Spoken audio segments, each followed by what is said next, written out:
Hey guys, what's up? My name is Luis Argumedez. I'm a baseball player from Montreal, Canada. I will be talking about concussions because I feel it's a subject that people don't really know much about, and people don't know what to do when it happens. In my case, I've had a few concussions on a baseball field, but the last two were the most serious ones. I would say it's about 4 years ago that I got into a collision with another player while I was trying to steal second base during a baseball game.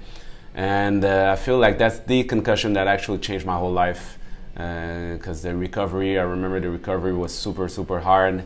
It was super long too, and that's when I realized that head injuries are really serious. And when it happened to me, at first I didn't know what to do. I didn't know what it was. I was having headaches. I wanted to puke all the time. I was really dizzy. The noises were bothering me. I couldn't even watch TV because I was getting headaches.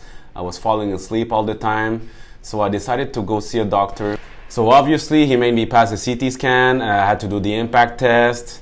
And then it was the whole process of just trying to go back to my normal life. If my symptoms were coming back, well, I had to stop what I was doing and step back, which was the hardest part. It took me actually 2 months to get better, to get back to my normal routine.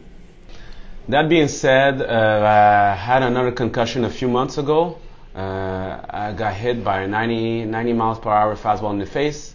And that one was pretty rough too, but I guess since I kind of knew what to expect, the whole process went a lot faster, it went better, and I feel like it actually took me like a week or two to get back to my normal routine. If there's one good advice I would like to give, it's just to listen to your body.